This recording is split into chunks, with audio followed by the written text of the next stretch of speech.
Hello, everyone. Welcome to another stream. Today we have the founder of Titanx, Sharpe, with us. How are you doing today, Jake?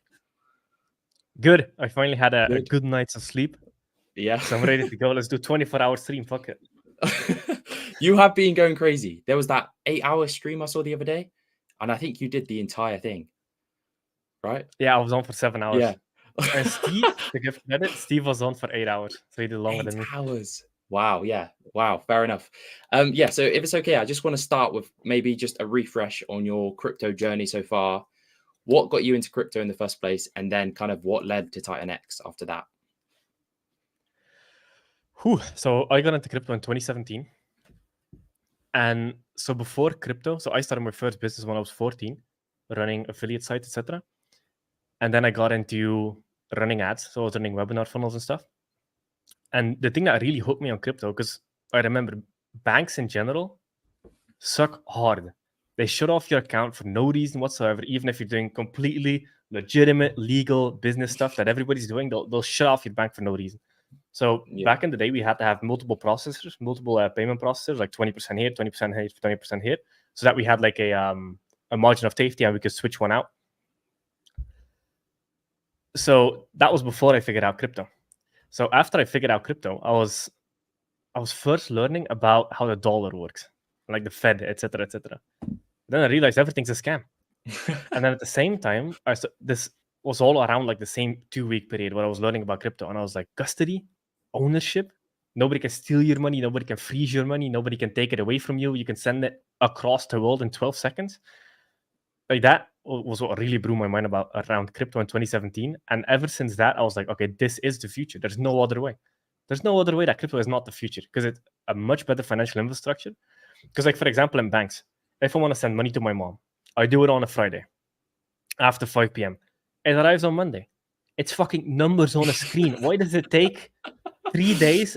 Yeah. Like, is that a human that needs to be like, oh, yeah, this it's good money right here. Let's send it. It's like, fucking stay away from my money. As soon as you deal with like a large amount of money, they're like, hold on. They start asking questions. It's like, this isn't yours. They freeze it. They do all this stuff. It just seems. Do you kind of remember the light bulb moment when you realized that it was all kind of a scam? Because I think I'm starting to feel that way now. The more I learn about crypto. Yeah, everybody thinks money has actual value back in it. So this is a big thing that people go through in crypto. It's like with Bitcoin. Let's use Bitcoin as an example. There's nothing back in Bitcoin. And then they use that as an argument. And then once they go down that rabbit hole of what the dollar is and any kind of fiat currency is, they realize, wait, there's also nothing backing this.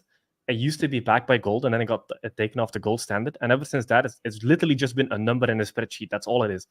Yeah. And the only difference is the number in the spreadsheet in the fiat world is controlled by humans. The number in the spreadsheet in the crypto world is controlled by decentralized validators all across the world that cannot be shut down. So it's a very similar system with no backing, but crypto is just so much better for the people. And at the end of the day, all value of anything is social consensus. So as people ascribe value to it, it becomes valuable. So like if we're like, okay, crypto is better than the dollar, then by default, crypto has value. So like, yeah. We can go super in depth. We'll probably get a shadow banned on YouTube. Really? Fiat is a scam. Oh, yeah. Sure. Especially if you get into like in depth on like the Federal Reserve, which is not federal, and there's no reserves there. So it's a fucking scam of a name. Yeah. Yeah, there's a lot you can get into. Don't you think it's just a matter of time then when people realize this and everyone moves to crypto? Because at the moment, maybe people don't understand it, but it's just, if people had the understanding, it's a no-brainer. It's going to happen. 100%. And it's just trying to explain crypto to people in general is relatively hard. Yeah. Relatively hard. Because even the stock market, people are like, oh, I'll just invest in stocks, it's safer. But what makes stocks safer? Did you know that when a stock goes up in price, they print more shares? Yeah. It's the same as the fiat system. It's so corrupt. They're just like, oh, there's too little shares. The price is too high. Instead of letting the price go up, we'll just print more shares to loot the market. It's like, can we just get something scarce, please? Can you stop fucking around with my money? And even when you go and look at like the best assets, like if you look at gold, if the price of gold goes up, there's just more people that start mining gold because it's more profitable. They just increase the production. Bitcoin is the only thing that is, I think it's called inelastic to price, right? It can just, no matter how high the price goes, you can't print more of it. And I think that's why, it's the future. I think it's a matter of time when countries. Do you think countries will slowly accept Bitcoin and then it will become like a true world? Oh yeah. Kind Oh, of for sure. backstop? Like they're already accepting crypto. Like I've seen a lot of articles ever since they started roughly around like 2021, 2020, 2021-ish, where banks started talking about taking custody of crypto. Because Yeah, for older people, having your own seed words and keeping them safe and protecting everything is relatively confusing. Like, for example, with my dad, like I do all the security setup so he doesn't have to manage it. But I think when crypto gets imbued in banks, I think it's actually for the better because people get exposure to a better asset class that is less controlled and they don't have to worry about custody. So even though, yes, crypto is all about custody, if you can take your own custody, 100,000% take it because they can just lock your account and not give your money. It's going to be the same rules as a normal bank. yeah. But at least it's going to be open to a wider audience. And you kind of have that with the ETFs now, which are also coming. Like now we have Bitcoin ETF, Ethereum ETF. Bitcoin has been classified as a commodity. Ethereum has essentially been classified as a commodity since the ETF. So instead of crypto investors, we can call ourselves commodity investors now. Oh What do you yeah, think about that? that sounds way better. Yeah, right, I'll be telling my exactly. family that instead. Yeah. Do you are you worried about? I don't know if you've ever really thought about it, but CBDCs, about government controlled kind of cryptos, because I think that could be so. That could be the worst case scenario because it would be like they would have control over. They could see everything you purchase, see everything you do. It'd be like extreme control. Is that a worry for you? Like in the Oh yeah. yeah, it Oh, seems such a like that makes the most sense for them to go down. it definitely makes the most sense because now, like, to control people, like for example, this happened on I think it was Canada, January 6th. I'm not sure if it was January 6th, but like the truck protester had their bank account shut down. They still need control over the bank and get the bank to execute the decision. But the moment it's a CBDC, they can just shut off everybody's account all around the world without any borders or countries or governments getting in between them. So I'm not a fan because then they'll link it to a social credit score and then we're off to the races and basically becoming a digital prison. Yeah. But countries are fighting back. Like, for example, Donald Trump is fighting back against it because everybody can see from a mile away that it's just a mass surveillance weapon. And it's not why crypto was created. So, It kind of yeah. defeats the entire point of crypto, isn't it? It defeats the fairness, defeats just, The cool thing, self-custody, everything. the cool thing about crypto is they cannot shut off the blockchain. They can just create the CBDC on chain. They'll probably have their own chain, if I would guess. That's Yeah. centralized controlled with centralized validators, etc. But you don't have to use it if you're in crypto. That's the beauty of crypto. You could just be like, nah, I'm not using that one. I'll just use a decentralized stablecoin somewhere. Yeah. That's the cool thing about crypto. You're not forced back into it. And Yeah. I think that's, why it's so good as well, because it can't be shut down or manipulated or controlled. It gives kind of the answer to, the way out, kind of in a way. It is literally, it feels like the Matrix. It is the way out. It really is the way out. Yeah. Oh my god. And even So, like I live in 3 different places. And in every 3 of the places I can pay stuff with crypto. It's pretty really, sick. Yeah. that is really sick. Wow. And I mean, that just seems like it's going to happen. I mean, there are going to be countries that accept it, and people with crypto are just going to flock towards those countries. And then the countries that don't accept it are just going to be shut out from, the 1%, top 1% that has all the capital, all the money. Yeah, that is really cool. I hope they do that, Brian. That'd be really cool. Yeah. So going back to Titanx, if that's all right. We're coming up on the year anniversary. I just kind of want to know, back last October, or when you first created Titanx, is this the vision you always had for Titanx, or has it kind of been blown out of proportion? Because I know you were talking about the original plan was just Titanx, then Hyper, and there was no expectation, but there was always the element for builders to come in. Is this all going to plan, or can you just speak upon that? Holy crap. No, not at all. Like this whole builder thing has just blown way out of proportion. I love it. It's so good. Yeah, Because the builder's functions inside of Titanx were just built for me. So I was like, I'll put it in there. But like even the builder functions are not actually being used. People are just using it to just burn it, buy and burn, etc., etc. Some are actually using it, like Pulsar, for example, is using it. But I didn't expect the builder adoption. The functions were literally just built for me because I knew what I was going to build on it in the future. And then we just got massive adoption. And I think it's just because people are tired of VCs, shadow figures, insiders just dumping on everybody, 95% being controlled by a team, unfairness, corruption, ICOs. People are tired of all of it. And I think Titanx is just this shining star of fairness. It's honest, it's fair, it's ethical, it's transparent, and people can build around it. Because in the first intention of DeFi was designed to be money blocks. And what money blocks are is you can build smart contracts that build on top of each other. But instead of it becoming a symbiotic thing, which is what it was designed to be, it became cannibalistic. Where people, instead of building on other things, they would copy, lazy fork the code, they would launch a new version, they would compete with it, and everything would just be cannibalizing each other instead of building on top of each other in a symbiotic way. So we have everything. We have builders, extremely highly competent builders, which is so hard to get. We have the right ethos. Everything's symbiotic in nature because of how it's designed with the ethos. Because as long as something is within the ethos of Titanx, and they'll get full support. Everything you do while you're in the ethos, you can do whatever the hell you want. Everybody's doing way different things. And another cool thing about the builders in Titanx, it's at this point, it's never been a fork of anything. It's code written from scratch, completely new, innovative ideas that have never been done before, done in a fair way, with a fair launch, with locked liquidity. It's just unheard of. And I've seen so many people mention the idea that something like Titanx, 1, has never happened before, and 2, will never happen again. It's just this perfect, the perfect ingredients that are just implied. It's like all the stars aligned to make this happen. Yeah. Which is so insane. I know, and I just can't believe that. I don't know, like you were saying, it seems so obvious now, all these different things going on, and I just can't believe it's never been done before. This is gonna be the new kind of standard for crypto. It just makes sense.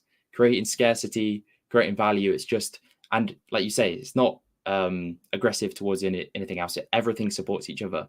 And I think, with the 8% Genesis, that is one of the best kind of fundamentals in Titanx, because instead of founders having their supply, and if they want to build something else, they have to dump their own project, they instantly get a way to just fund the next project. And that's what you kind of seen with the Blaze team. They just keep compounding and building more and more. And I think that's not going to stop. And more, it's just going to attract better quality builders, like you say, and build better and better projects.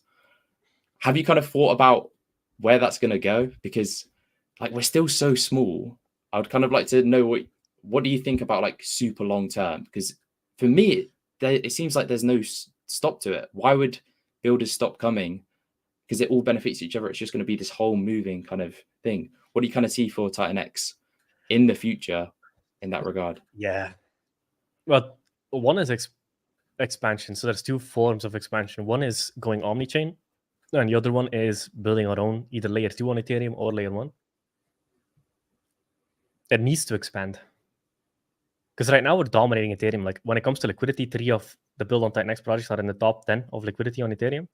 Yeah, I think 5 unique projects inside of Titanx have been in the top 10 on Ethereum. All of them for days or weeks straight, which is unheard of. Usually it goes into the top 10 for a good 3 hours during launch, and then it disappears and never goes back there again. We've had multiple protocols built on top of Titanx go into the Ethereum top 10 for days and weeks straight. It's Titanx. I think Titanx set a world record for being in the Ethereum top 10 for months that it was not a native asset on the chain. Because Ethereum obviously is always there because it has the most trading volume on the chain. But I'm pretty sure we broke the record because Titanx was in the top 10 on Ethereum for almost 3 to 5 months straight. Which is crazy. Actually crazy, yeah. Is that what you expected when you first came up with the idea? No. No, I expected this to be a fun little side project I could spend some time on and keep myself busy, because otherwise I didn't have anything to do.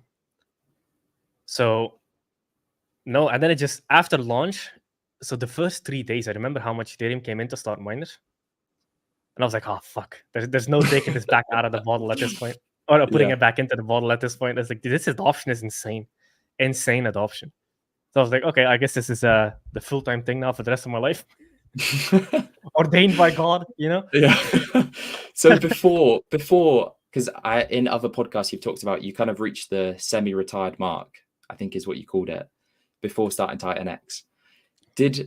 After starting Titanx, has it given you a new perspective on what you do day to day and what your life, Yeah. you think your life kind of looks like now? Yeah, 100%. So before you make enough money, this idea of being semi-retired and having a bunch of time freedom, location freedom, financial freedom is a very attractive idea. But then once you actually get there and you do 2 or 3 months of practically nothing, instead of like watch YouTube videos, enjoy yourself, go on dates or whatever, Yeah. you start realizing that it's actually all meaningless and that the only purpose of life is to work and do something meaningful. So after 2 to 3 months, and so yeah, I became semi-retired, and then after 2 to 3 months, maybe a little bit longer than that, because I filled my time by traveling, going to different countries, etc. But then I was like, okay, I need to do something because I'm in crypto 24/7. If I'm gonna spend all this time here anyway, might as well just build something. So then I started with the mastermind, and then out of the mastermind essentially came Titanx. So now it's just evolved, and now it's in its ultimate form. Like Titanx is the ultimate, because when you think about crypto, even just let's look at it from a money making perspective. There's no asset class ever in the world that has performed anywhere near as close as crypto. It's the best performing asset class that has ever been created.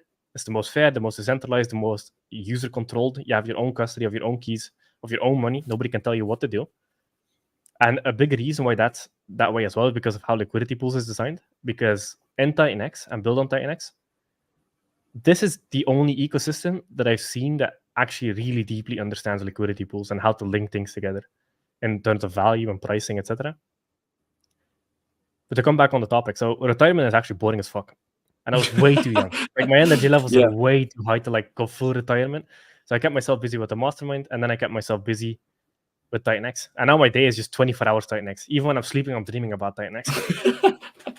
Like there's no stopping it at this point.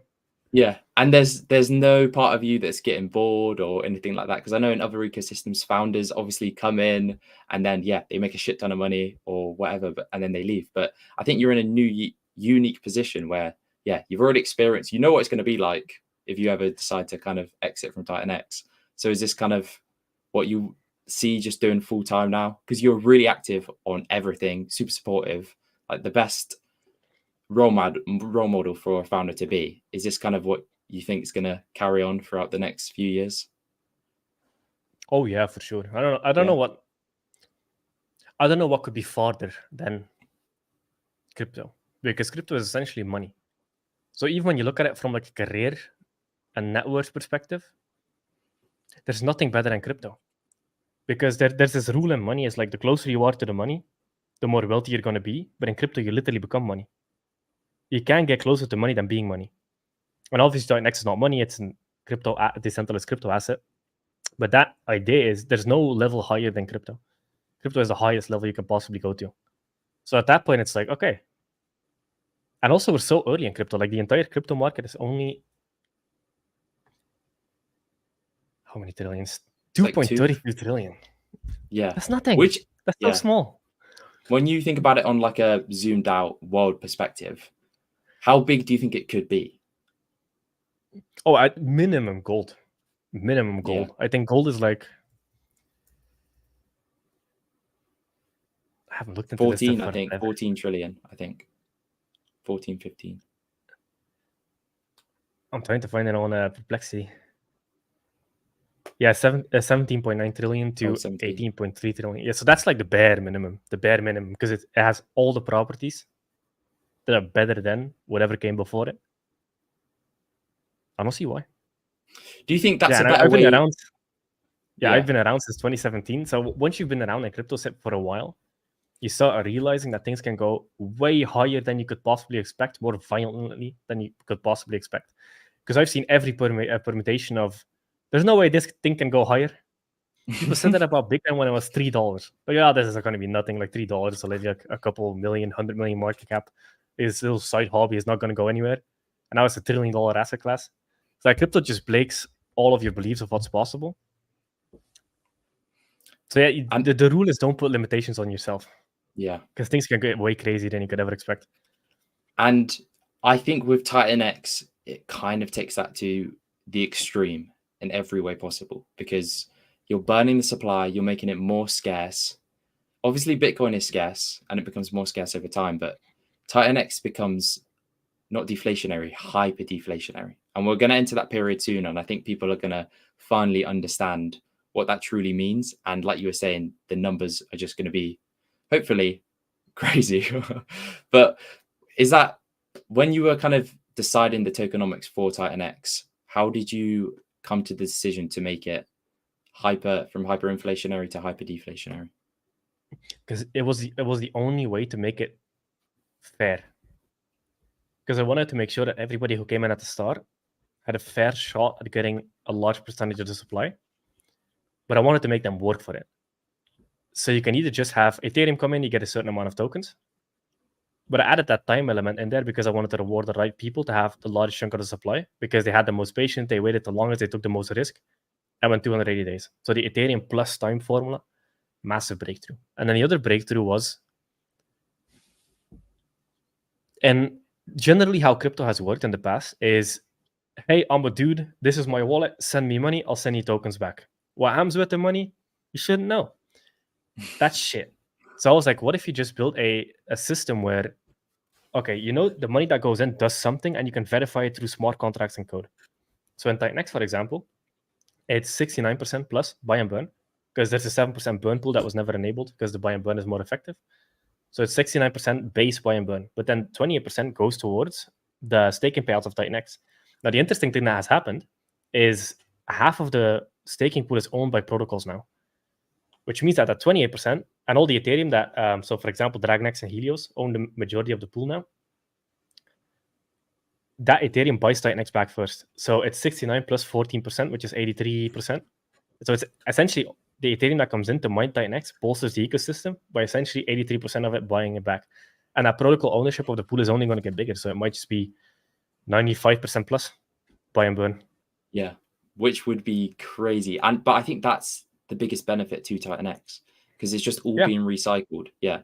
Do you see that as a scenario? Because I mean, we're only a year in, and like you said, half of the staking pool has been taken. Do you see a scenario maybe next cycle, the cycle after, where 100% is just taken up by multiple projects? That would be perfect scenario. Oh yeah, because that was not the design intention at all. Like I didn't expect it because when Dragonex came out, I was like, damn, this is actually a fucking genius idea. I never thought of this. I never thought of it. Which I like these decentralized teams so much because you essentially get to like brain spar with other people and they have different ideas. So Dragonex came in. I was like, what if we just take these Ethereum payouts, give people a coin, buy and burn it, and build an ecosystem around it? I was like, that's actually fucking genius. And I wish I thought of that. I was like, yeah, exactly. Yeah, because when you think about it, Dragonex created $70 million worth of value in the ecosystem just by that one idea. Which is way bigger than whatever Ethereum a user would get. Yeah. Which is this is that like exponential nature to crypto. Yeah, I never expected that. But now it's essentially 83% buy and burn, and that's only going to increase over time. So Titanx just gets stronger and stronger over time. Yep. Yeah. And you've referred to Titanx having early kind of Ethereum vibes. Do you think there's a scenario where Ethereum does become a key player in the whole crypto market? Well, it already is. It's the second biggest crypto. So Ethereum holds a very special place in crypto because it essentially created crypto. Without Ethereum, nothing that we have now would ever have existed, essentially. So Ethereum and Vitalik are the stars of crypto. And Bitcoin, which made the crypto market even possible in the first place. But Ethereum has a scaling roadmap. They're going to go up to 100,000 TPS. And they have ways to do it. So sharding is going to be one of them. So Ethereum will scale in the future, which at that point, I'm scared of all the other L1s. Because once Ethereum scales, why the fuck do you need another L1? Ethereum is the most decentralized, the most secure, has been the most battle test, has the most liquidity, the most volume, the most everything. So like once Ethereum scales, everything else is kind of fucked. So like that's another reason, thinking off into the future, why we had Titanx on Ethereum. Because I was like, eventually everything's going to come back to Ethereum. Because if an L1 exists and it does not have a bridge back to Ethereum, it's dead. So Ethereum is the lifeblood of crypto. Yeah. Is the plan though for Titanx to one day compete with Ethereum? Do you see it ever becoming?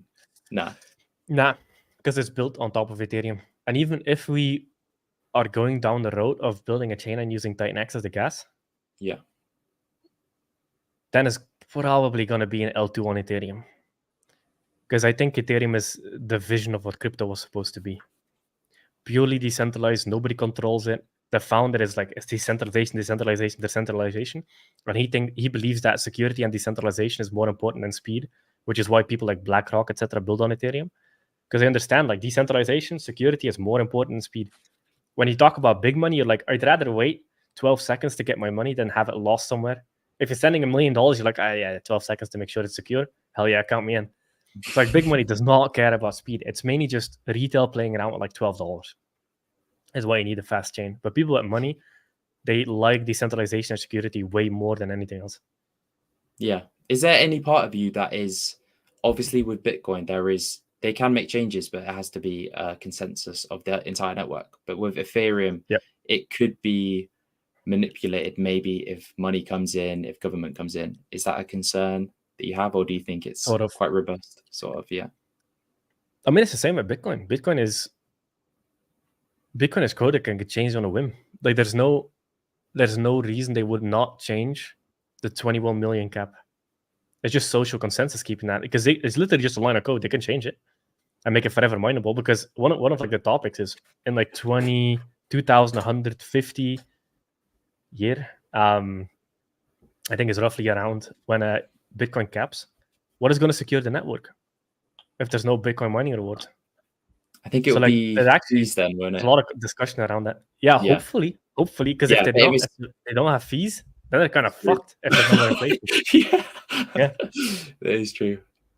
But I suppose people, have the outlook of that. And but in that way, do you think there'll ever be something that replaces Bitcoin then? Yeah, why not? Like the first, like MySpace got replaced by Facebook. Facebook got replaced by Instagram, which they eventually bought, and then TikTok is kind of replacing Instagram. Yeah, it's like innovation happens. So Bitcoin is the first, and it has that pure decentralized factor where there's no human in the background, which is a very big thing for Bitcoin. So it'll probably always be one of the biggest cryptos, but I don't see why it would stay the biggest crypto. Like that can be the next project. Because there are better systems being built. That can be the next Titanx project. Yeah, it's just social consensus. People decided that it's going to be the biggest, but you never know what's going. I would not be surprised to see Ethereum flip Bitcoin. Yeah, I think that's almost a given at this point. Once Ethereum scales, and every facet is better than Bitcoin, other than there's a human in the background. That's basically it. Because when Ethereum scales, it goes deflationary. So then you have a deflationary network with a bunch of utility built on top of it that burns itself, is deflationary. That's a better value proposition than a Bitcoin you mine with Chinese hardware manufacturing. You have to sell it down to pay for your electricity. Like Ethereum is a very like closed loop system where the value stays inside of Ethereum and it's deflationary. So I definitely see a future where an L1 is bigger than Bitcoin. Whether or not it's Ethereum, we'll have to find out. But why not?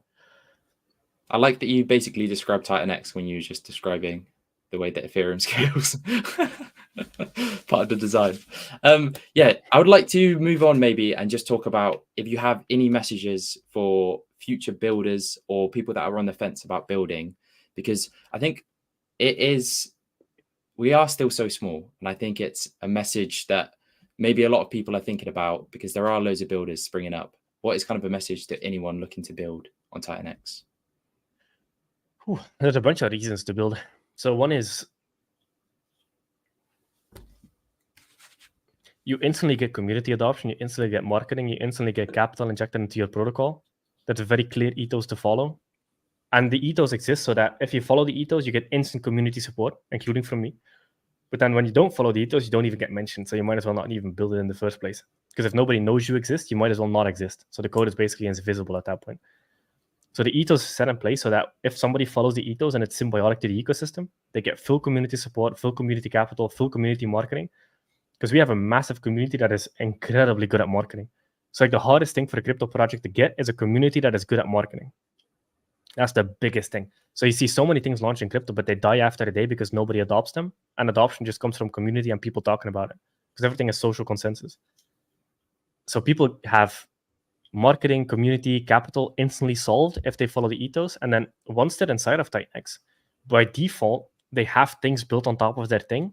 Because when it's built on Titanx, if anything is built on Titanx, they're essentially built on by proxy. So they also instantly get a builder network. So those are a couple of the reasons why somebody would build on Titanx and follow the ethos. And then the other part of it is there's a couple motivations to do it. One is it can take somebody from being a nobody to a somebody very quickly. It can take somebody from being poor to rich very quickly. And it can take somebody, like another motivation for that is if you're a big player in an ecosystem, for example, Titanx, and you have a big position, like what is the best way to protect my position? So you sit behind this computer, never talk about it on Twitter, never do anything? Or should I build and give people a reason to care? And then you essentially, by building, you protect your wealth. There's a bunch of different motivations to do it. So we believe in meritocracy and capitalism. Capitalism meaning that if you bring fair value to the ecosystem, you should get your fair share back because people are fronting the money to build it, fronting the money to do the audits, fronting their time to do marketing, and they don't know if it will work. So there's a lot of risk that's getting taken there. So they get a fair share. And then meritocracy is where you come from doesn't matter, who you are doesn't matter, your wealth status doesn't matter, whether you have $1 or $100,000 or $100 million doesn't matter. If you provide value to the ecosystem, you will get rewarded for doing so, even if you're a nobody. It's pretty good stuff. Yeah. I think it is so attractive for everyone to come. Is there any avenues you would like new builders to kind of explore? I saw Eric tweet something about giving a grant to new builders who would burn Tink, which is a cool concept. Is there any kind of avenues you'd like new builders to go down? Ooh, that's a good question.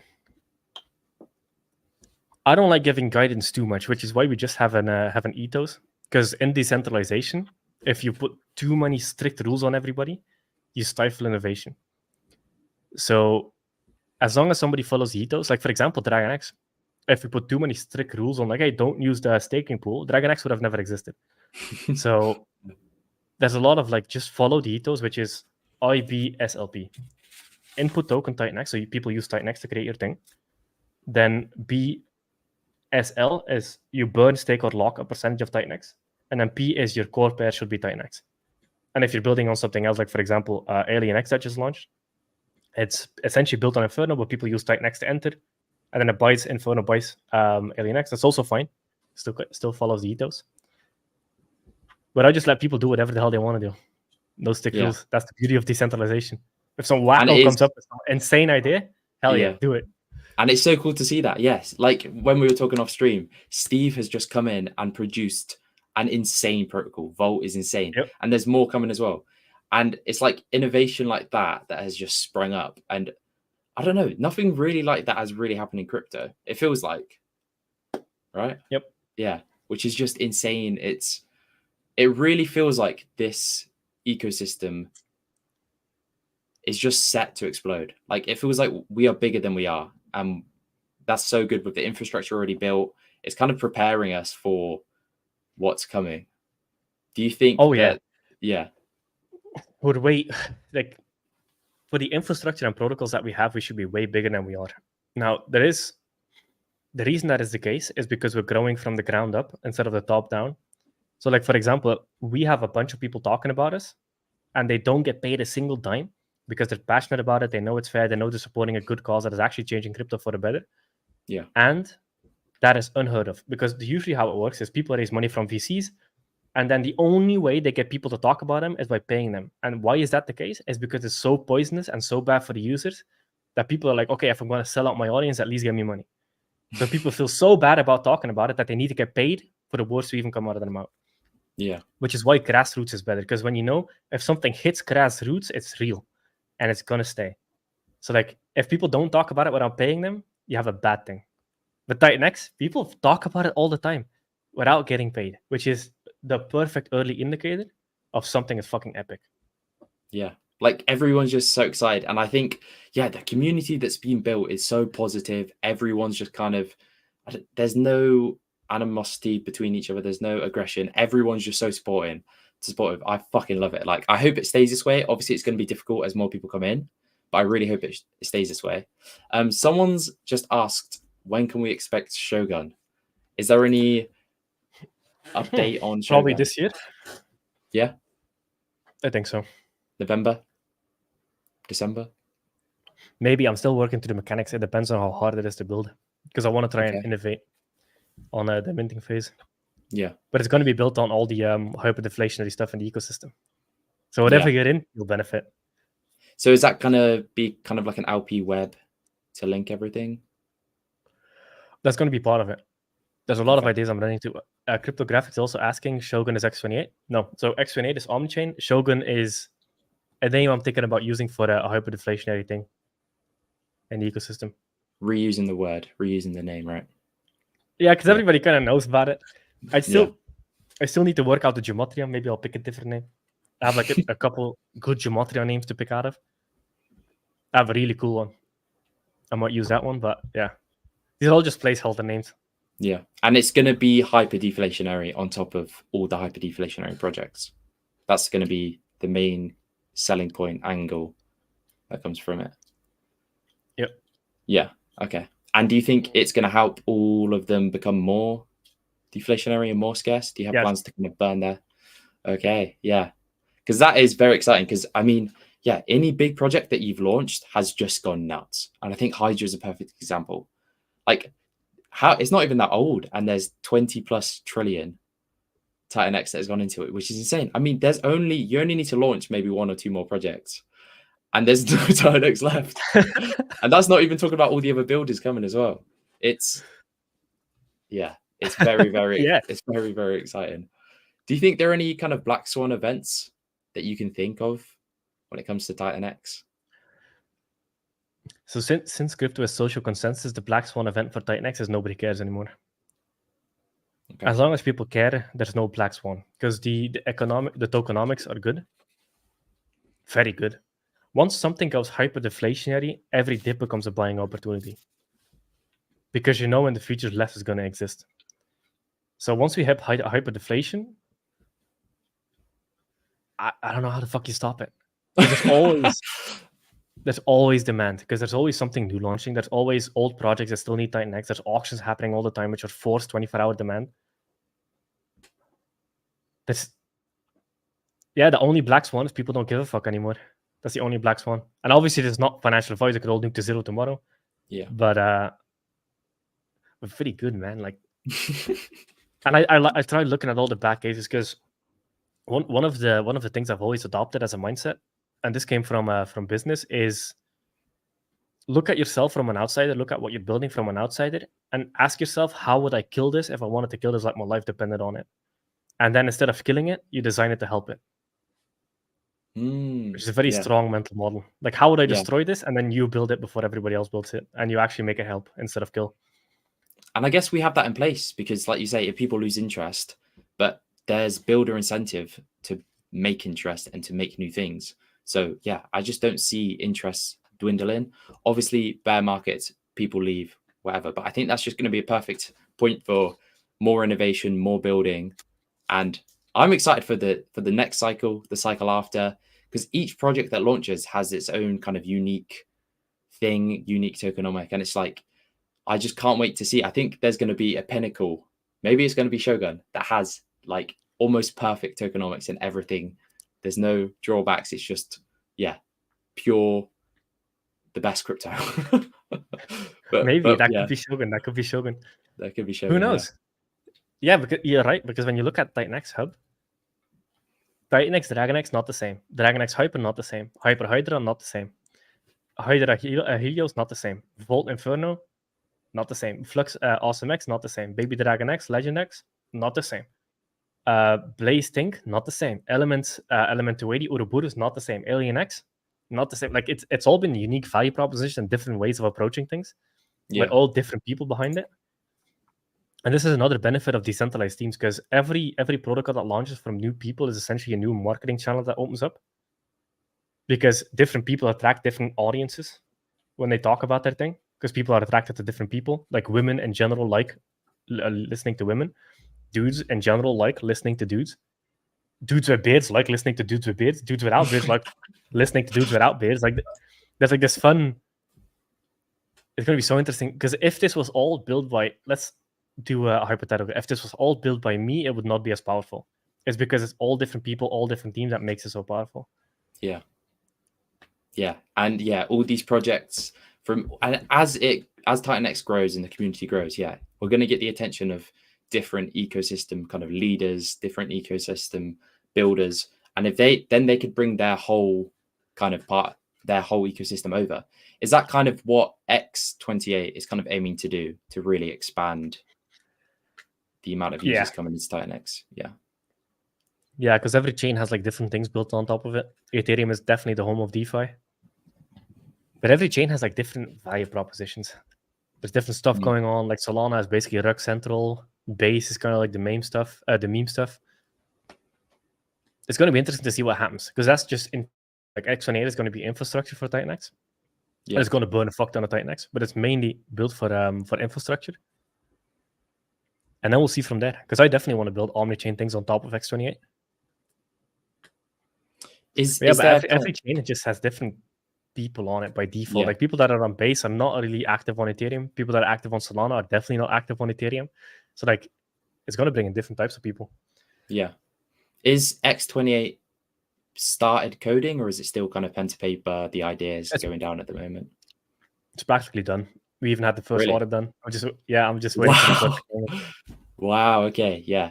And I mean, obviously you don't want to give anything away, but do you think that's more users or more deflationary, or is there a key point or metric that you're looking at to launch? We definitely need enough users, because on Ethereum alone, we can reach 100,000 plus users easy. So I think users is going to be a big metric I'm looking at. Yeah. And just having it in your back pocket saying, listen, when we have enough, this is going to launch. And then hopefully from there, it's just exponential growth, because you'll get the attention of all the different, and hopefully that would be, perfect timing when hopefully retail's coming back in, the bear market's in kind of full swing. Because this whole time, Ethereum has just been going down, and I think crypto hasn't been getting that much attention. I mean, there's too many bullish things going on to even comprehend what's going to happen to Titanx. But can you kind of run through what's going to happen to Titanx if hypothetically Ethereum reaches all-time highs or starts breaking out towards the upside? Well, so Titanx is leveraged on Ethereum because it's priced. Titanx itself is priced in Ethereum. So it's been so interesting, because when day 280 happened, which was the highest inflation day that was ever, and it's going to ever happen on Titanx, it was supposed to be doomsday. On day 280, the world markets nuked. Not just Ethereum, not just Bitcoin. The stock market nuked. Commodities markets nuked. Crypto nuked. It all nuked. At Titanx, went up 40%. On the day that it had the most inflation coming out, everything was pinned against it, and it did the opposite. So if Titanx goes up when Ethereum goes down, when Ethereum goes up,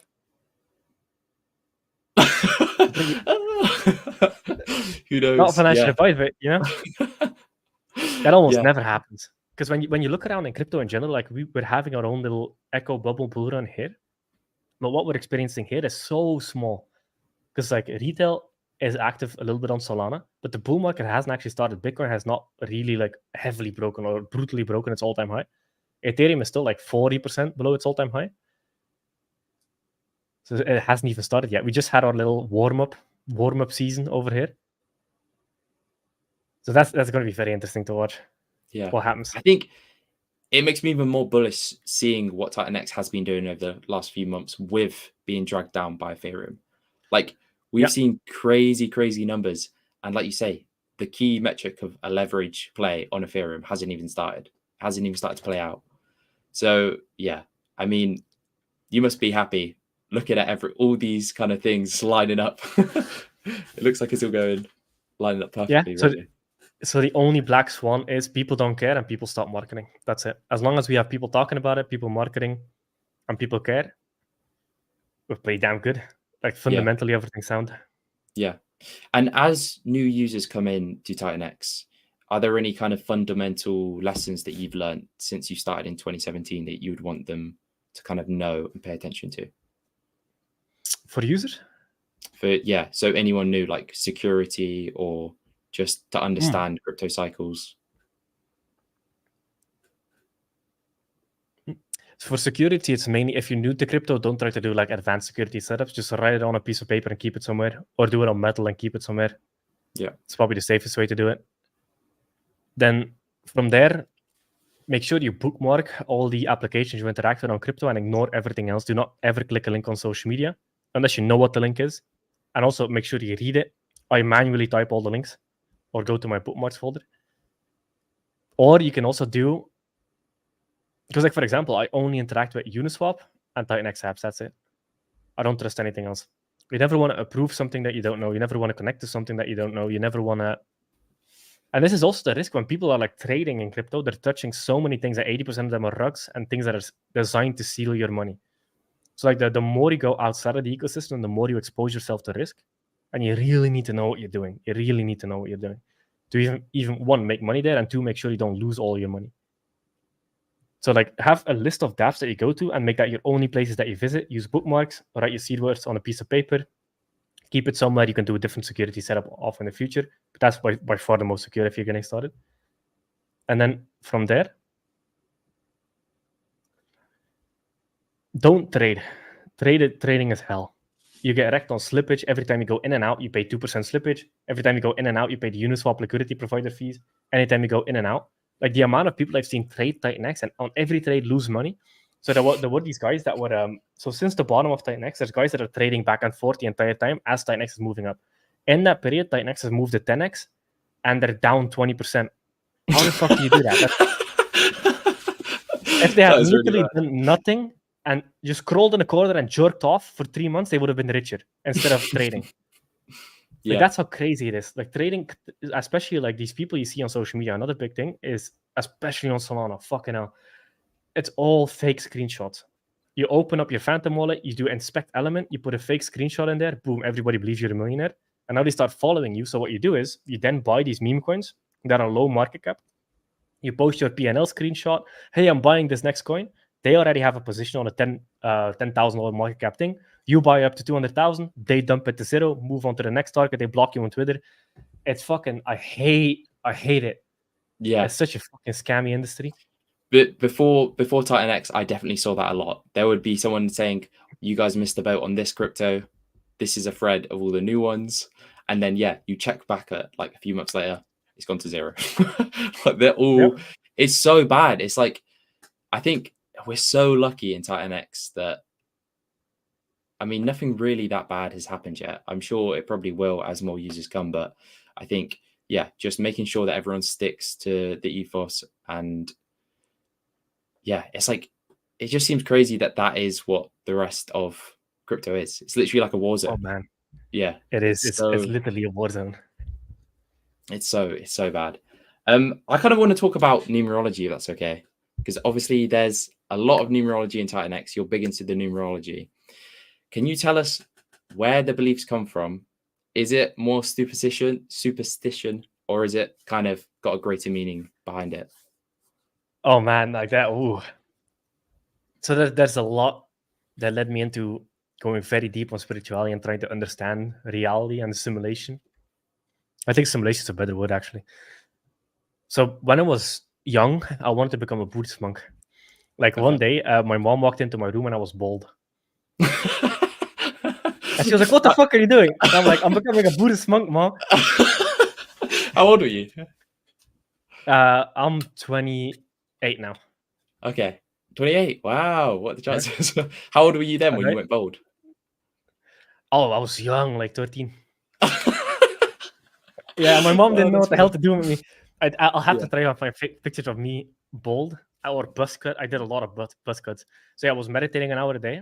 I was also doing, because I started reading a crap ton of books, a lot of books on what is the purpose of life, what is reality, because I was having existential crises when I was small.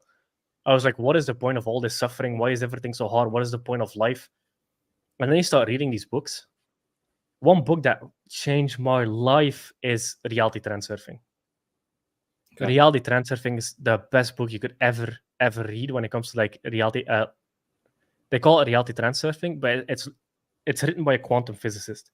So once you start learning about quantum physics, you start seeing the world from a whole different perspective, because you realize everything is energy and vibration and frequency. And there's a lot of like study now, like classical physics is being essentially broken down in real time and being replaced by quantum physics. So a lot of people use the frame of science to look through the world. But what they don't realize is science looks at the past instead of the future. The thing with science is classical physics was looked at as the truth, and now it's not. Now quantum physics is the truth. So when you look at science, you're always behind. Spirituality knew things way before science ever knew them. So the things that people were doing 1,000 years ago, like spiritually, are now being backed up by science. So if you're waiting for science to catch up, you'll be dead before you find the answers. The thing, so reality transurfing was a big one. Another thing I did when I was young is I did astral projection. So I've actually left my body. It was a lot of work. Hours a day of just laying still, and it wasn't long. It was 12 seconds.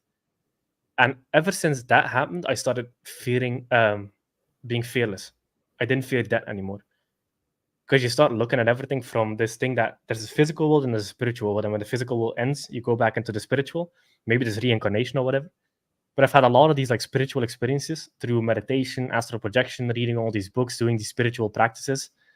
I even have like the Kaizen tattoo on my shoulder. Oh, nice. Yeah. What does that? Yeah. What does that represent? What does So that mean?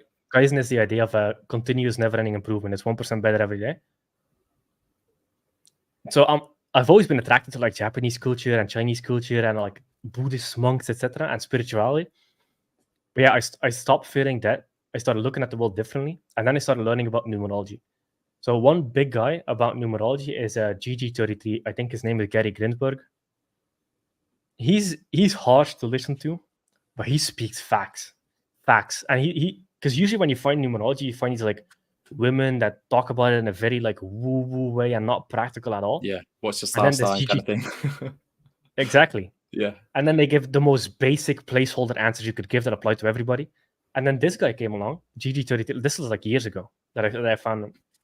This guy came out and he started linking numerology to the elite world events and how they program things. And he backed everything up. Every single thing he said, he backed up with facts.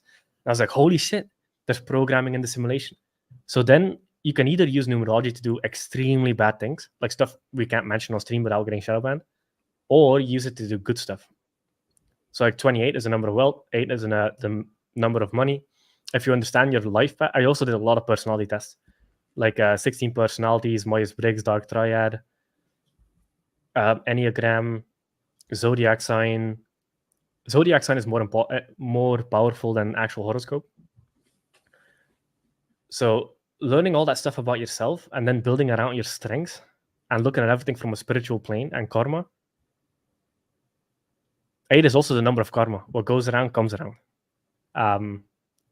Yeah, once you understand your entire, like how God designed you, your personality, your Enneagram, your zodiac signs, how you're born, where you were born, the founding years of the countries you were born in, etc., you can start optimizing your life towards your strength.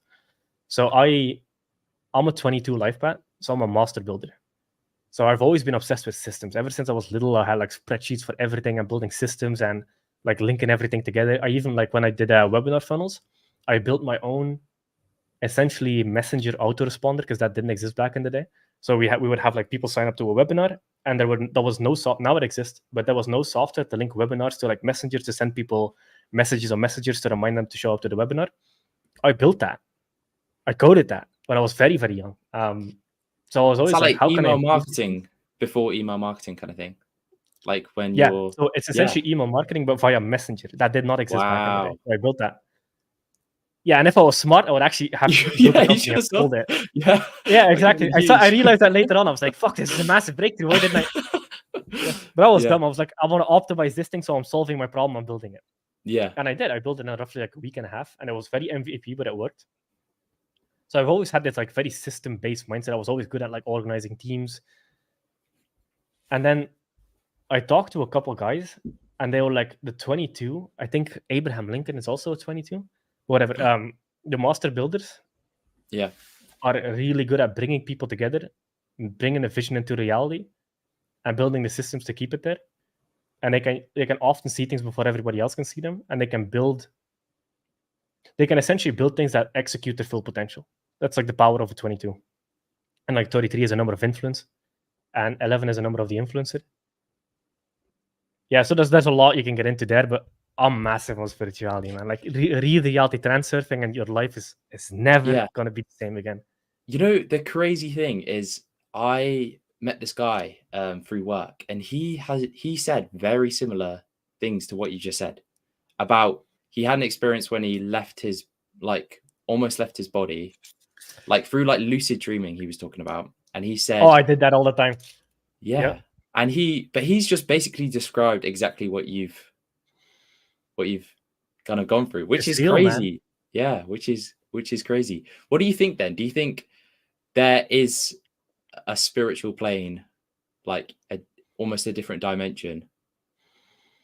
Is that how you describe Phew. it, or how would you describe it to anyone that wouldn't understand? There is most certainly a spiritual plane. For sure. So there's a bunch of different interpretation of what life actually is in this 3D physical world. Yeah. That's above my pay grade. But one thing I know is when it comes to spirituality, the more spiritual I've become, the more I started believing in karma. Because like the issue with spirituality is usually when people go and learn about spirituality, they find a bunch of people that have achieved nothing with their life because they believe life is meaningless. It's just a pass-through event to go into the next realm. So they don't actually do anything in this life. So there's two kind of ways. You can either look at life as it's all meaningless. So anything I do is meaningless, therefore life is meaningless, and I'll just do nothing. The other route you can take is death is inevitable, and nothing means anything. So I'm the one that gives my life meaning. So I chose to give my life meaning through work and building things and trying to make things better. It's kind of interesting. Yeah, a lot of people, it's either life is meaningless, I'll do nothing, or life is meaningless, therefore I can give it meaning, but just not giving a fuck and going the hardest I can. There's like two different camps. Yeah. I'm in the second camp. I'm like, it's all meaningless. Fuck yeah, let's just do it. Everything as hard as we can. Yeah, I like what you said about the numerology being used for like good or bad, because this guy that I spoke to about all this stuff, like he got really, really deep into it, and I was like, I just really like hearing people's perspectives on things. Like maybe at the time I was thinking, as part of me, I was like, okay, this is quite far-fetched, but yeah, there's been multiple people that have said that, but he was saying that it's all about having a positive impact. That's what the life he thought the meaning of why people are here kind of is, just to have a positive impact whilst you kind of go through life. I mean, if you look at the idea of karma is also like imprinted into your soul. So whatever you do in any kind of incarnation you have or reincarnation you have, the more bad you do, the more bad you're going to experience in the next, and the more good you do, the more good you're going to experience in the next. It's like karmic retribution. Like karmic retribution also applies to the next life. So usually when people have very bad lives, it's often because of karma from a previous life, which you can easily fix. Like the thing with having bad karma is whenever you do something bad, if you have past karma from previous lives, it'll hit you way harder. So if you're a bad person and you have karmic retribution from wherever your soul came from or whatever, then it's just going to hit you extra hard. So you have to do everything you can to cleanse the soul, essentially. But yeah, karma is a big idea. Like, again, this is above my pay grade, but I listen to a lot of people, and I'm just like, everything comes down to doing good, being a good human, helping people. Like, for example, whenever I see a homeless person, like yesterday, a homeless person approached me, and he was like, "Dude, I need food. I've lost my job. I'll have a job again in 2 weeks. I'm sleeping on the street." And I bought him food for 3 weeks and sent him some money to his bank account to pay for his Oh my rent. god! Wow. Yeah. Because I believe in karma, man. I believe in that shit so hard. And another idea from reality transurfing is there's no separation. Everybody is one. Another idea from spirituality is that the world gets created from the inside out. So everybody is a fraction of you. It's like a mirror. They call it the mirror world. So, like, for example, in a mirror, if you smile at the mirror smiles back. So you live in a positive world. But if you yell at the mirror mirror yells back. And people think that the harder I yell, the faster things are going to fix. But that's the opposite. The harder you yell, the harder the mirror is going to yell back because you're looking at yourself. You create your own reality. It's a reflection of you. So reality transurfing gets into all these concepts, and there's multiple books. You have reality transurfing, and then Tufti the Priestess. That one is like 50-50. Reality transferring itself is really good. So good. And that goes really in depth on those concepts.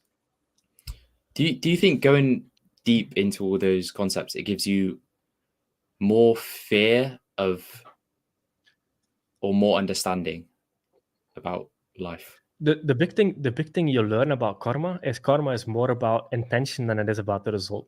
Because you can intend to help somebody in a good way and then have a bad outcome. Yeah. But almost all of karma is based on what was the intention going in. Were you trying to help or were you trying to harm? So as long as you do everything with the right intention, you should be good. Yeah. Intention is everything. I even have maybe you can see it here, but I have intention tattooed on my wrist. Oh man, yeah, that's cool. Yeah. That's yeah. Do you believe then in we'll get off the deep stuff in a minute, but I'm quite enjoying it. Do you believe there is a higher power then? Do you think there is a creator of everything, or do you think it's just energy being transferred? That's a good question, man. That's a really good question. There has to be something. There has to be something. There's no other way. But I believe it's like more a global consciousness as a creator. But do you think that's just because human brains can't comprehend there being nothing? Like with the universe, there was the Big Bang. You can't comprehend it just being there forever. You have to have a start point. Do you think that's just our minds not being able to kind of process what's going on? I mean, there's so much stuff that our human brain just cannot comprehend because nature itself operates at such enormous numbers that we can barely even pronounce them, and that happens every millisecond. Like in your body, you have trillions of cells, and they're doing something every millisecond. So like, fucking nature is crazy, and it's so hard to comprehend. And this is why people that don't believe in spirituality are just arrogant. Essentially, just it's arrogance. Because how can you believe that with your small little human brain you can comprehend the universe and you understand everything because science says so? So like arrogance and ego keep you from connecting to ultimate potential and spirituality.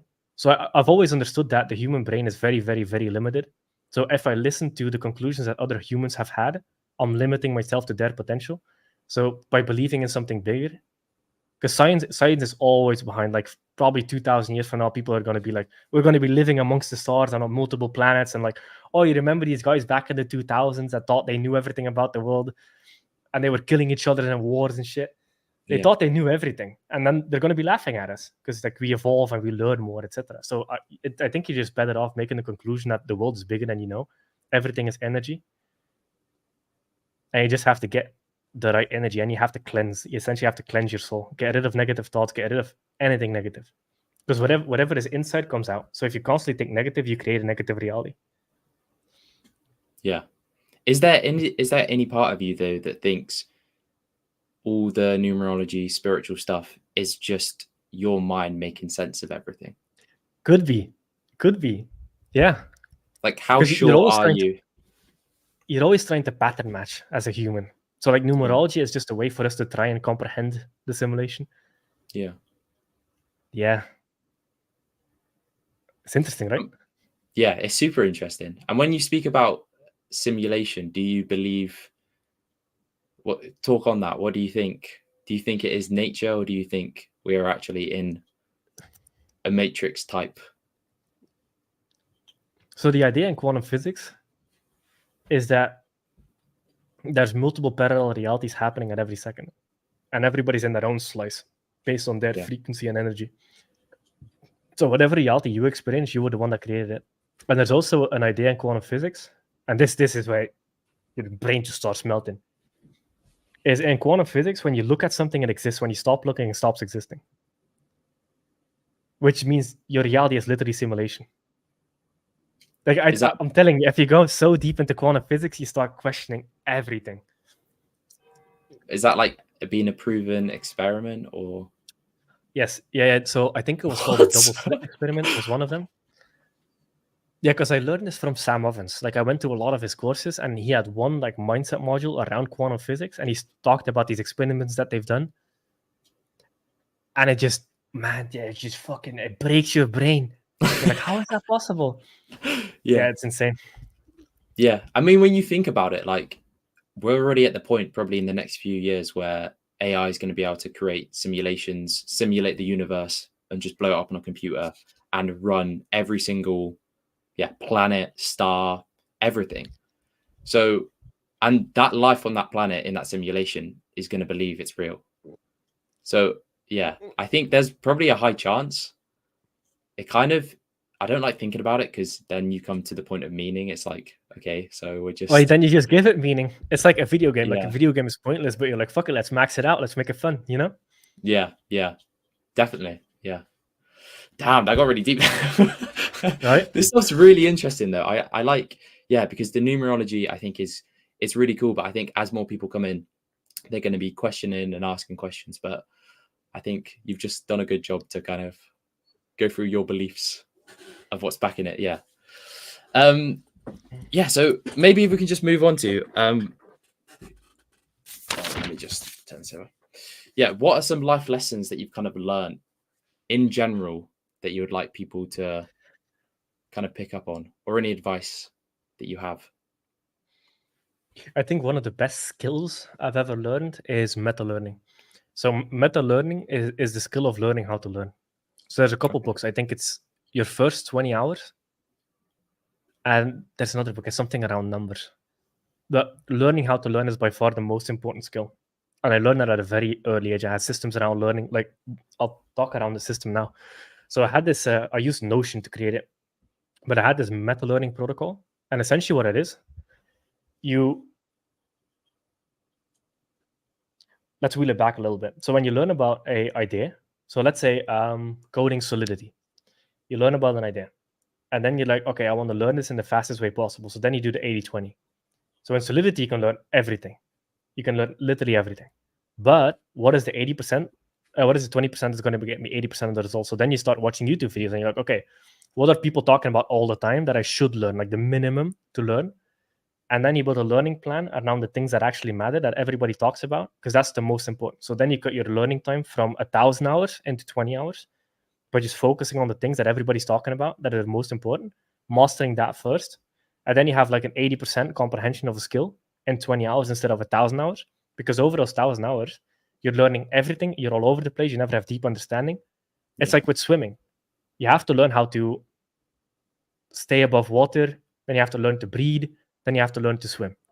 And then you can learn different swimming techniques and like how to go faster, etc. But like learning the core of swimming is the most important. Yeah. Same applies to any skill acquisition. So even wheeling it back a little bit farther is mentorship and coaching, because people that have done it before will teach you, okay, you can ignore all of this. These are the only things that matter. It's marketing out, like for a business example, marketing outreach, like DMing people, etc., running ads, funnels, copywriting, making a good offer, and then operations on how to deliver an actual good service and customer experience. Those are like the core skills, and sales, obviously. So then you start learning these sub skills. So how I would learn these sub skills was I would watch a video about something, because especially on YouTube is the best educational tool ever created in mankind. Like, it's amazing. YouTube is amazing. So then you watch a video. Then after you've watched that video, you take notes during the video, but like short notes, like 3-4 words, just to remind yourself about a topic. Because like, for example, you can learn about a flower. You can describe that flower in massive detail in like 3 paragraphs, or you can just be like, the blue flower. And then when you read the blue flower, you're like, oh, I remember what it is. It's like notes you just take in like 3-4 words just as a memory reminder. And then what you do then is, so I use Loom.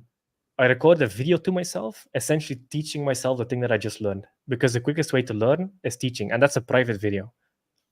I never post it anywhere. But I learn about something, and then I make a video based on my notes trying to teach the concept to myself. Yeah. Do you think that's the best way to Yes. learn and pick up I've anything? tried everything. I think that's everything. yeah. I mean, because you have to break it down to the point where you can describe to anyone at that point. So you have to understand the Yep. fundamentals. It's not like you can skip anything. I think, yeah, that's really good advice, definitely. I mean, you don't need to make it fancy. You can literally just put your webcam on and just talk to yourself. You don't even have to share your screen, just talk. Yeah. And then you'll learn things so quickly. And once you have the ability to acquire skills, you can do anything. There's nothing you cannot do if you have the ability to acquire skills. Because it's literally just a skill deficiency. That's all it is. Yeah. Damn. And maybe any advice for like mindset? Because you're obviously an animal. You're going on streams all the time. What is the mindset behind staying so consistent and so just disciplined? Man, I've done so much mindset work, man. Like it's so ingrained now because I used to be extremely fearful, shy, could not talk. Like one of the things, like I remember when I first realized that I should start marketing and create videos, I couldn't talk. I tried recording a video and I was stumbling over my words. I just couldn't talk, couldn't get ideas out, couldn't flow things together. So what I did then is for an hour a day, I would talk to my camera. That was all I was doing. Just talk to my camera for an hour and just not turn the camera off and force myself to talk about a topic for an hour. Just any random topic. And I did that for months, just to acquire the skill of how to communicate on video.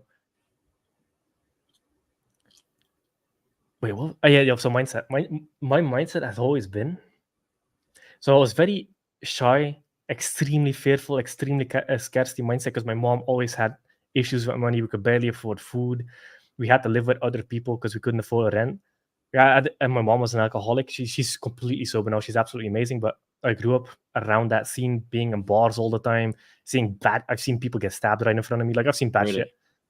Oh yeah. So I had a lot of like bullshit to take care of in my mind. So then I started studying mindset. Tony Robbins is by far the best guy I've ever studied. Tony Robbins is the GOAT of personal development, the best ever. So I started listening to a lot of his tapes. And then the other one that really helped me with mindset was Sam Ovens, because he had a whole mindset module. So what he would do, so mindset is essentially to decide what kind of mindset you need to decide who you want to be in the future. So you have your person you are now and the person you want to be in the future. Who you are now is not who you want to be. So what you need to do, you need to take a Google document, write out that person that you want to be in detail as if it's not you. How does he think? What kind of thoughts does he have? What is his energy level like? Does he do any biohacking and supplements? What habits does he have? What goals does he have? Because like once you're ahead, your goals change. Like what goals would this guy have? What does his life look like? When does he wake up? How hard does he work? You write down all his character traits. And then what you do is you take that and you make a nice document. And you write the document in an I format. So like you're talking about yourself. So then you write down all the character traits in detail of what your day would look like, how you think, your character, your habits. And then you would read that document to yourself the first thing you do every day. And I did that for 2 years. So you essentially ingrain and program yourself to become that person. I called it my evolution of self document. And now it's so ingrained. But that's one thing. That's like the mindset and how to build a character. And the other part is, the thing that really changed my life was learning how to fight. Because I was super fearful and shy. And then I learned how to grapple and I started training in like an MMA gym. And I was super, man, that changed my life. That changed my life forever. Because it took me from somebody that was fearful to do anything, feeling like I was stupid. And that was a relatively young age. Like I think I was around 16 when I really started getting into fighting. But that changed me completely. I gained confidence. I had the ability to like actually learn a skill very quickly. Because like once you go for a month, you just get your ass beat for a month. Not like with blood and stuff, but you just get your ass beat. And you have to tap all the time. And then after a month, you're like, wait, what the hell? I'm getting better at something. So then you get that mindset as, like, there's a big saying in grappling that if you want to get better, you put time on the mats. That's the only formula. The more time on the mats, the better you get. Yeah. So I just about putting time in. So I've applied that to everything. If you want to get good at something, you just put the most amount of time in as humanly possible and you remove all distractions. Man, that was a lot. Did I stay on topic? No, you definitely did. I mean, when it came to when you started fighting, I think I was watching a podcast and it was when you were younger. And did you get into an altercation or something similar? And that kind of woke you up. Like, yeah. Do you want to quickly run through that? Damn, you did your research. Okay. So what happened is that this was after school. So this was before I learned how to fight. Yeah. And I had like the whole childhood situation, etc. So I was very fearful, very shy. Couldn't do anything. But for some reason, fucking God knows how, I got a girlfriend. I don't even fucking know how I did it. Yeah. My friend was like, "Hey, talk to this girl," and he brought her to me, and that ended up being my girlfriend. I was like, "Fuck yeah, it's cool." Let's go. Exactly. Yeah. So after school, we were walking, and 3 guys walked up to us, and I knew these 3 guys were fighters because I've seen them before.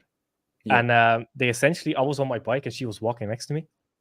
They pushed me off my bike, and they grabbed my girlfriend. One of the guys started punching me, and I literally froze. I couldn't do anything. My whole body froze. I could not move. I was petrified. Yeah. And then after that, I came home and I just bursted out in tears because I felt so hopeless. And I was like, they could have literally just the R word.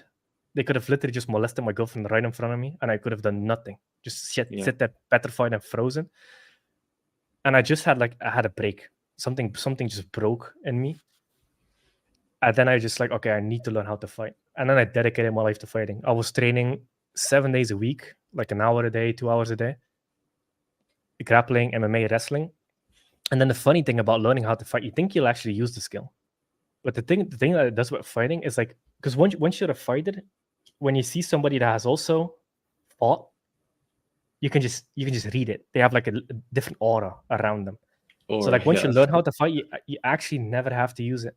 People just stop annoying you. It's so interesting because it's like, oh, that guy knows how to fight. Let's just do nothing. Yeah. So once I did that, everything was solved from that point on. But yeah, something just broke in my soul at that point, and I was like, okay, either this is the end of my life, or I'm turning everything around because this cannot be me going forward. That was basically the breaking point.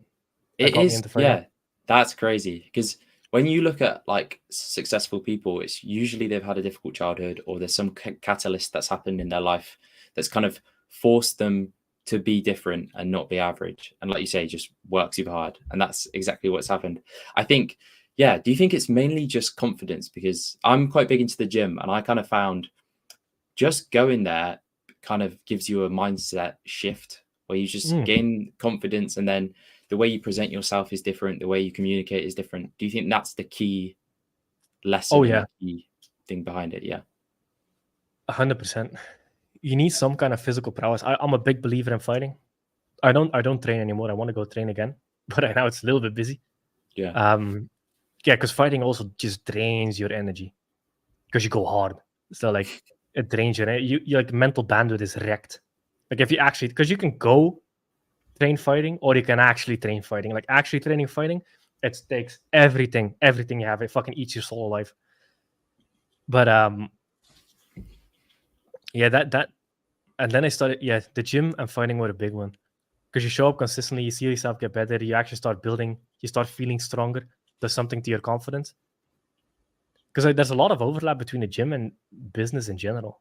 Because the gym is like you don't see results, you just keep showing up every day, you do the work, and then over time you start getting results and you start building something. But in the gym, it's not like you go for a year and you're super jacked. Yeah. Maybe you have some newbie gains, but like you're not super jacked. Like I started really seeing results like 5 years into the gym, where I was like, oh fuck, like this is actually like this is good. So yeah, the gym and business have a massive overlap.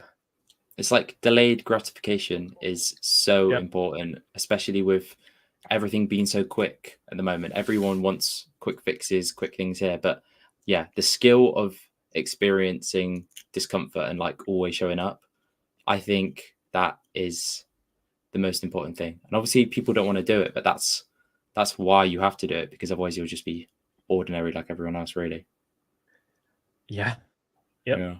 Yeah, everybody has that rock bottom moment in multiple areas of life. Especially the greats always, like Elon Musk, for example. He got bullied in school, he got beat up, everything you can imagine. He did not have an easy childhood. So like I think Alex Hormozi, oh yeah, exactly. So if you look at Alex Hormozi has this saying where, so there's 2 sayings he talks about all the time. One is life can either beat the strength out of you or it can beat the strength into you. That's a good one. The other one is your monsters become your makers. Yeah, that's a good one. That's because when you think, because when people face monsters, they can either become fearful for life, or that's the change. That's the turning point. So their monsters become their makers. Yeah, I mean, and when you think about that, because I was thinking about this, if you wanted to make the perfect human, you would want them to experience, some form of discomfort. You don't want to give them a cushy life, otherwise they're not going to learn any vital skills and stuff like that. I think it's kind of a blessing and a curse, having a difficult childhood or anything like that. What are so Elon Musk, would you say that's one of your main role models, or are there other role models that you look up to more, would you say? Elon Musk is definitely up there. Elon Yeah. Musk is a big one. Alex Hormozy is a second big one. Sam Ovens, still, but he's not active on social media. I just went through a lot of his programs. So like Sam Ovens. And I also listen a lot. Yeah, obviously Tony Robbins. How can I miss that one? Tony Robbins. And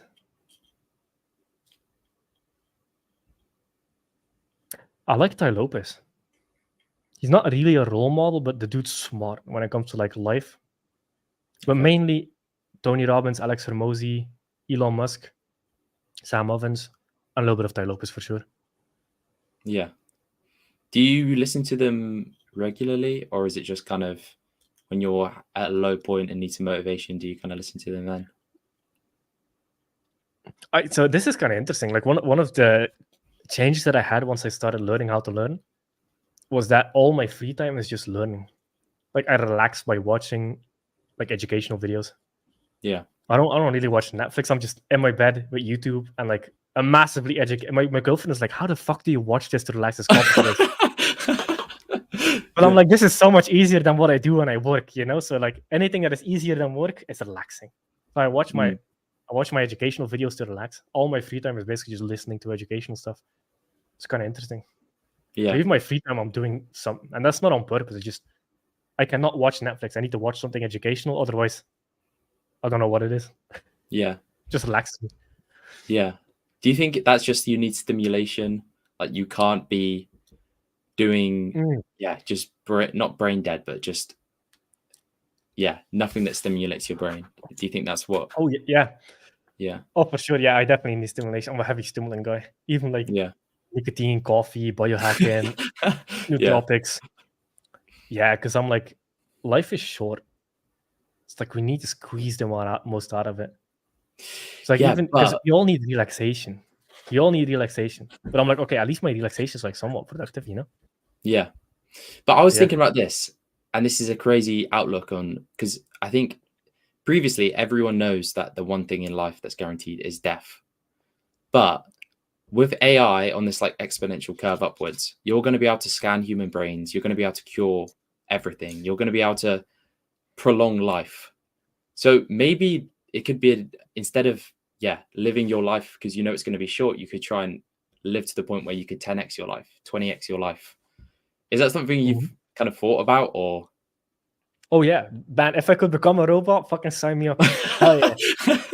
Yeah, I mean, I think it is in the realm of possibility, especially in our lifetimes, because when the AI is going to become smarter than humans, it's going to fix every problem, and then anything possible to like quantify, it's going to be able to figure out and do. So it is very interesting. Yeah, I'm big into anti-aging. Yeah, but I've listened to a lot of podcasts on like Elon Musk talks about the idea of consciousness. Like when did consciousness become a thing? Because like when the Big Bang happened, you had like a hydrogen and a bunch of like elements, and then like all of a sudden like a galaxy came out of it, and like then you had planet Earth. But where did consciousness come from? Like when was consciousness a thing? Like where did it happen in between there? It just came out of nowhere. So like there's he's a robot already. Sorry, carry on. Yeah, that's also an interesting question. What is consciousness? I think, and I think that is something that I've been thinking about a lot though, because maybe that's the exit.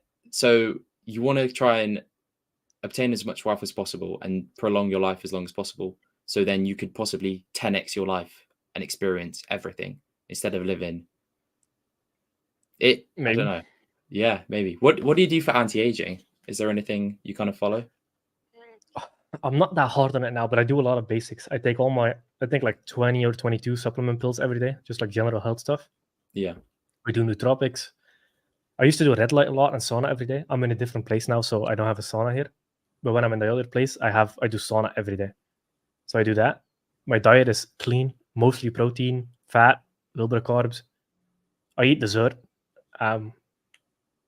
What's So your my diet favorite is dessert? good. Ice cream. I fucking love ice cream. Yeah. Oh fuck yeah, hell yeah! Give me ice cream all day long. Yeah.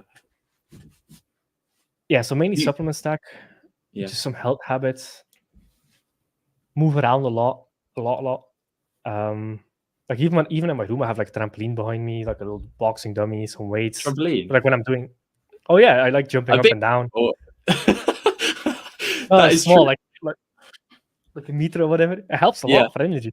I can just imagine that's how stimulated your brain is, that sometimes you just got to get up from the desk and fucking start jumping up and down. Yep, 100%. Yeah. I did look into all the red light stuff as well, but to get good quality ones, it's quite expensive. Saunas. Yeah, I'm big Yeah. into saunas. I tried to do ice baths like as much as I Oh can, yeah. but they are mentally so difficult. Like Yes. I went through a good like few weeks of waking up in the morning and doing them.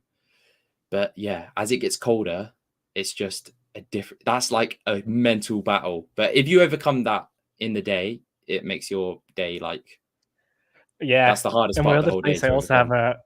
an ice bath. Yeah, I do like the I do ice bath sauna, ice bath sauna, ice bath sauna, like 3 rounds. Yeah.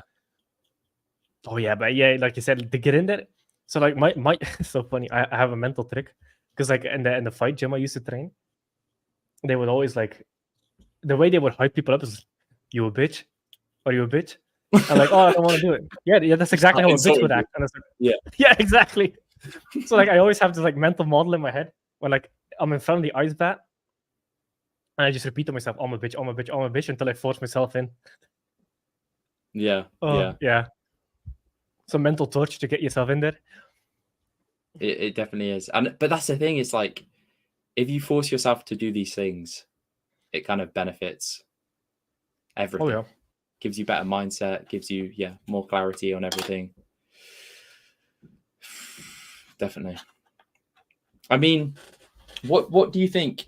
Should we go back to? We could go back to Titanx. What do you think is what do you think is next for Hyper? Because someone asked me. I was asking people what questions I should ask, and someone said with Hyper they're excited because it's a very similar model to Titanx, and obviously Titanx is going to go deflationary, hyper deflationary.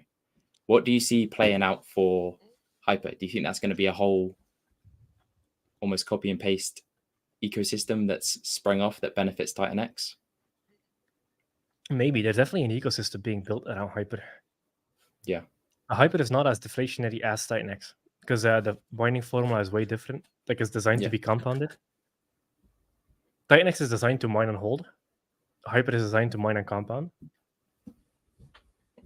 But it's going to be interesting to see because every round of compounding in Hyper burns Titanx in the middle and uses all the Ethereum to buy Titanx.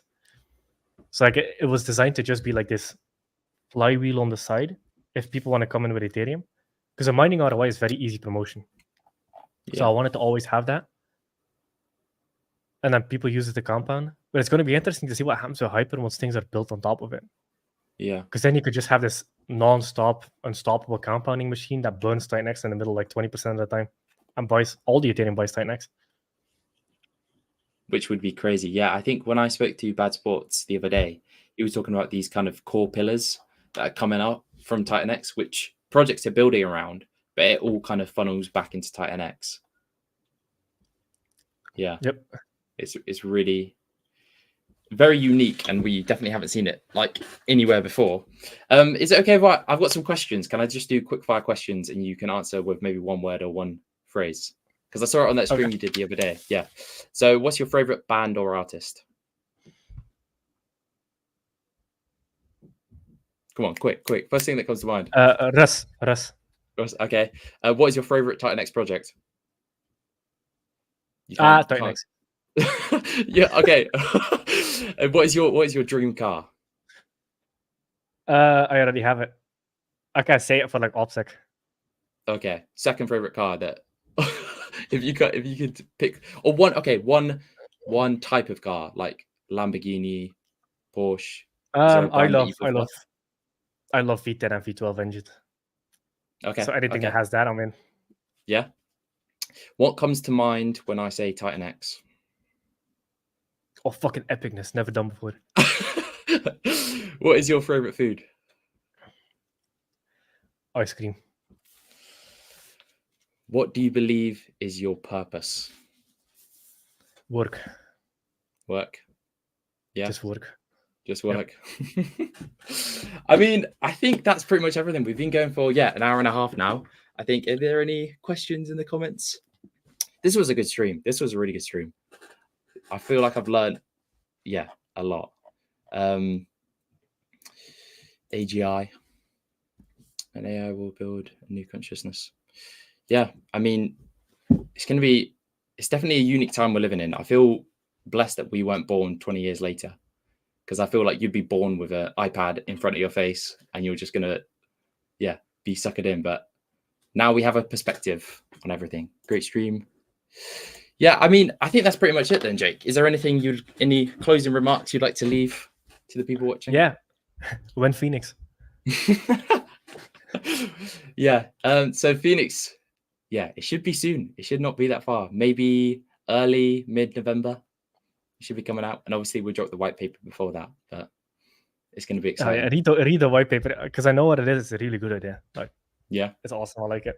Yep. Thank you. I appreciate that. All right, guys. Thanks for watching. Peace out.